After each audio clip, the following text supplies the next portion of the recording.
नमस्कार दर्शकों, जय श्री महाकाल, जय माता दी। हिंदू नववर्ष की आप सभी को बहुत बहुत बधाई। हिंदू पंचांग के अनुसार चैत मास को हिंदू नववर्ष का प्रथम मास माना जाता है। ये सब आप लोग जानते हैं कि हिंदू परंपरा जो हमारे संवत चेंज होती है, बदलती है, वो चैत मास जब आरंभ होता है तब होता है, और इंग्लिश कैलेंडर के अनुसार 31 दिसंबर जो होता है वो उसके बाद जो 1 जनवरी आती है और नए साल की शुरुआत होती है। तो आज हम जानेंगे कि हिंदू पंचांग के अनुसार चैत मास नववर्ष में प्रथम मास में मनाए जाने वाला त्यौहार नवरात्रा, माँ भगवती की उपासना के लिए विश्व में विख्यात माँ जगत जननी शिव शक्ति का स्वरूप। तो दर्शकों, इस बार जो है नवरात्रा प्रतिवर्ष की भांति चैत मास के शुक्ल पक्ष की प्रतिपदा स्थिति से आरंभ होना है। इस बार नवरात्रि 13 अप्रैल 2021 दिन मंगलवार को शुरू हो रही है। नवरात्रि के 9 दिनों में माँ आदि शक्ति की उपासना करने के लिए बहुत खास माने जाते हैं। नवरात्रि 9 दिनों तक माँ के 9 स्वरूप शैलपुत्री माता, ब्रह्मचरणी माता, चंद्रघंटा, कृष्ण मांडा, स्कंद माता, कात्यायनी, कालरात्रि, महागौरी और महासिद्धिदात्री की पूजा की जाती है। नवरात्रि में माँ दुर्गा के स्वरूप की पूजा करने से भक्तों के सभी कष्ट दूर हो जाते हैं और उनके जीवन में खुशहाली आती है। इस बार नवरात्रि के प्रथम दिन ग्रहों की स्थिति के कारण विशेष योग बन रहा है। तो जानते हैं नवरात्रि में बन रहा है जो विशेष योग, वो कौन सा योग है और क्या उसका मुहूर्त है। ज्योतिष शास्त्र के अनुसार इस बार नवरात्रि के प्रथम दिन ग्रहों के संयोग से कुछ विशेष योग का निर्माण हो रहा है। इस दिन सुबह 10:17 तक करण बब योग रहेगा। इसके साथ ही चैत प्रतिपदा की तिथि की दोपहर के बाद 3:16 तक विषकुंभ योग बना रहेगा। इसके बाद प्रीति योग आरंभ हो जाएगा। वहीं रात 11:31 तक बालव योग रहेगा। तो ये तो बात हुई इस बार के नवरात्रे 13 अप्रैल को शुरू हो रहे हैं और विशेष योग है जिनकी जानकारी हमने आपको दी। अब बात करते हैं कि इसकी स्थापना किस तरह से करी जाए।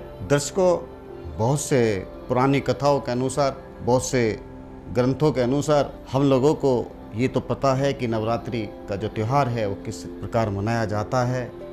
उसको लेकर क्या ऐसी बातें हैं कि जिनको हम नवरात्रि का त्यौहार है कुछ लिए मनाते हैं, तो उसकी भी जानकारी हम आप तक जितना भी हमें ज्ञान है उसके द्वारा आपको हम देना चाहते हैं। तो जब भी बात नवरात्रि की आती है तो हमारा दिमाग पाठ पूजा, देवी माँ की आराधना, आरती तक ही सीमित रह जाता है।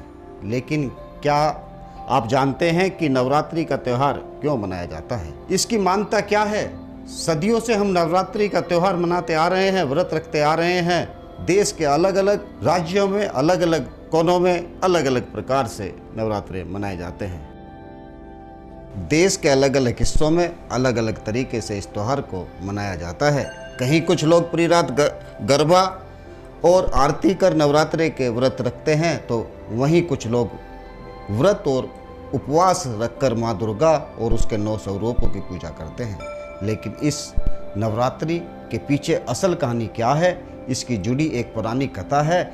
महिषासुर नाम का एक बड़ा ही शक्तिशाली राक्षस था। वो अमर होना चाहता था और उसकी इच्छा के चलते उसने ब्रह्मा जी की कठोर तपस्या की। ब्रह्मा जी उसकी तपस्या से खुश हुए और उसे दर्शन देकर कहा कि उसे जो भी वर चाहिए वो मांग सकता है। महिषासुर ने अपने लिए अमर होने का वरदान मांगा।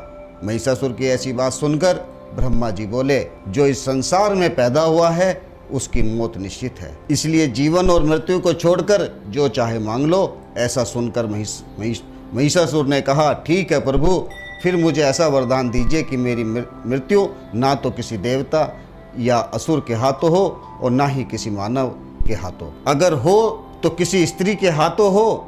महिषासुर की ऐसी बात सुनकर ब्रह्मा जी ने तथास्तु कहा और चले गए। इसके बाद तो महिषासुर राक्षसों का राजा बन गया। उसने देवताओं पर आक्रमण कर दिया। देवता घबरा गए। उन्होंने एकजुट होकर महिषासुर का सामना किया, जिसमें भगवान शिव और विष्णु ने भी उनका साथ दिया। लेकिन महिषासुर के हाथों सभी को पराजय का सामना करना पड़ा और देवलोक पर महिषासुर का राज हो गया। महिषासुर से रक्षा करने के लिए सभी देवताओं ने भगवान विष्णु के साथ आदि शक्ति की आराधना की। सभी के शरीर से एक दिव्य रोशनी निकली जिसने एक बेहद खूबसूरत अप्सरा का रूप में देवी दुर्गा का रूप धारण कर लिया। देवी दुर्गा को देख महिषासुर उन पर मोहित हो गया और उनसे शादी करने का प्रस्ताव सामने रखा। इस बार बार वो यही कोशिश करता। देवी दुर्गा मान गई, लेकिन एक शर्त पर उन्होंने कहा कि महिषासुर उनसे लड़ाई में जीतना होगा। महिषासुर मान गया और फिर लड़ाई शुरू हो गई जो 9 दिन तक चली। 10वें दिन देवी दुर्गा ने महिषासुर का अंत कर दिया और तभी से ये नवरात्रि का पर्व मनाया जाता है।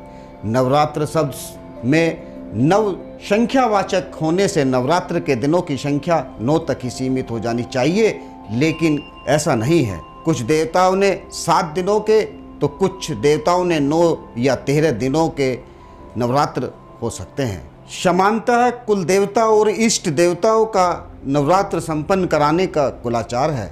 किसी देवता को अवतार तब होता है जब उसके लिए कोई नियमित होता है। यदि कोई दैत्य उन्मत्त होता है तो भक्तजनों परम संकट में फंस जाते हैं, अथवा इसी प्रकार की कोई अन्य आपत्ति आती है तो संकट का काल 7 दिन से लेकर 13 दिनों तक रह जाता है। असल में दर्शकों, ये तो कहानी बात आती है नवरात्रों की, पर इससे और भी बहुत सारी पुरानी कथाएं हैं। ऐसी काल अवधि में उस देवता की मूर्ति या प्रतिमा का टाँक चांदी के पत्र या नागवेली के पत्ते पर रखकर नवरात्र बैठाए जाते हैं। उस समय स्थापित देवता को पूजा अर्चना की जाती है। अखंड दीप प्रज्वलन, माला बंधन, देवता के महात्म का पठन, उपवास तथा जागरण आदि विविध कार्यक्रम करके अपनी शक्तियाँ कुल देवता के अनुसार नवरात्र महोत्सव संपन्न किया जाता है।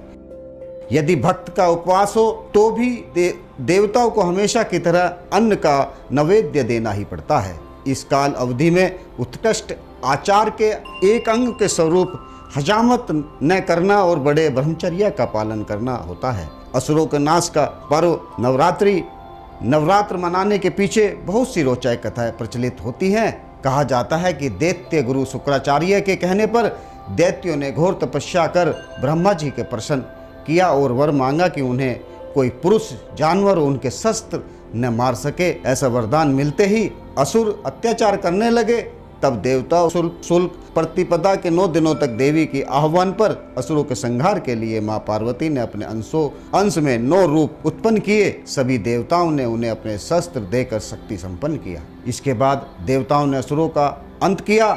यह संपूर्ण घटनाक्रम चैत्र शुक्ल प्रतिपदा के 9 दिनों तक घटित हुआ, इसलिए चैत्र नवरात्र मनाए जाते हैं। तो दर्शकों, ये सब जानकारी आप लोगों को पहले से भी पता होगी, क्योंकि जो भी सनातन धर्म से जुड़े हैं, जो भी हम लोग पढ़ते हुए आए हैं, सुनते हुए आए हैं, मगर मेरा इन सबसे लेकर एक ही बात है कि आप नवरात्रों में आदिशक्ति दुर्गा जी की आराधना करें और सच्चे मन से अपने कुल के कल्याण के लिए, अपने आने वाली संतानों के उत्थान के लिए, अपने देश के शक्तिशाली के विकास के लिए, कुल मिलाकर अगर हम सनातन धर्म में पैदा हुए हैं तो हमें अपने बच्चों को वो सभी संस्कार देने पड़ेंगे जिससे हमारे आने वाली पीढ़ी एक जो भारतवर्ष जाना जाता है सनातन धर्म के लिए, उसको जिंदा रख सकें। आप सभी को मेरी तरफ से बहुत बहुत नवरात्रि की शुभकामनाएं और आशा करते हैं कि आप सभी के नवरात्रि इस कोरोना काल की महामारी में आप सभी के परिवार पर माता रानी की कृपा बनी रहे। जय श्री महाकाल,